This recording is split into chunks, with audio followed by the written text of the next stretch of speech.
বাঙালিরা কিন্তু এই নিয়মটা আছে যে কোনোখানে যাওয়ার আগে একটু শ্যাম্পু টেম্পু করলে কিন্তু ভালো লাগে, ঠিক না?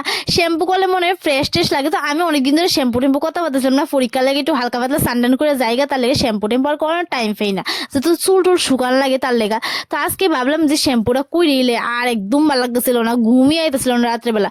তাহলে কিন্তু আমি শ্যাম্পু করে এসে দিয়ে আইসি রই দিয়ে চুলি শুকাইতে আর আশ্রাইতে। আর এদিকে তো আমরা বাড়ির লোক কয়েকটা ছাগল আছে, তারা বাড়ির এই ছাগলটি আয় এসে কিন্তু ফাইজামি করতেছিল, আমার ভিডিওর মধ্যে আয়া করতেছিল। তা আমি একটু লয়ে এসে আদর করে নিলাম। আর ছাগল এত ডরাইতেছিল কিতা কইতাম। আর এদিকে আমি রই দিয়ে চুল শুকাইতে শুকাইতে বড়িও খাইয়া লেতেছিলাম। আমি সরস্বতী পূজার লেগে কিন্তু একদম বড়ি খাইছি না, তো সরস্বতী পূজার পরে কিন্তু আমি বড়ি খাওয়া স্টার্ট করছি। দেখো আমরা বাড়িতে কত বড় বড়ি গাছ আছে, যার যার খাওয়া নিচ্ছে আয়া পড়বা কিন্তু বড়ি খেতে।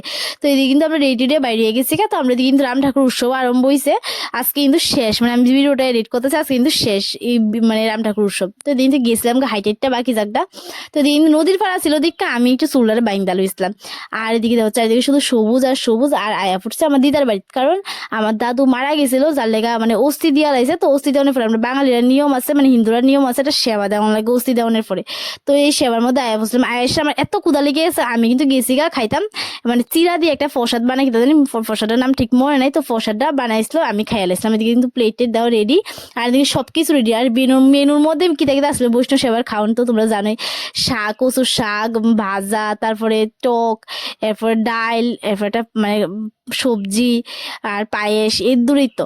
তো এদিকে কিন্তু আমি ফানের থালে যে কয়বার দৌড়াদৌড়ি করতেছিলাম। আর এই রয়েছে কি আমার ছোট্টু মাসি, এই ছোট্টু মাসি যখন দাদুর বাড়ি যেত তখন কিন্তু আমি মানে কদিন পরে পরে যেতাম, কখন তার বড় হয়ে গেছে, কখন আর যাওয়া হয় না, নিজের বাড়ি ফালে আর কেমনে যাবো কো। তো এদিন তো বয়ে গেছিলাম খাইতাম, সবাই খাওয়া দাওয়া শেষ, তারপরে কিন্তু আমরা বাড়ির লোক বয়ে গেছিলাম খাইতাম। তো বাইরের মানুষ না খাওয়ায় কি ঘরের মানুষ খাইলে হইব, আগে তো বাইরে তারা সন্তুষ্ট করতে হইব। তো এদিকে প্রত্যেকটা আইটেম এত টেস্টি হইছে, মানে কিতা কইতাম।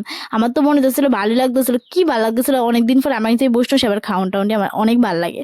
কার কার আমার মতো প্রিয় আর কি জানে বা।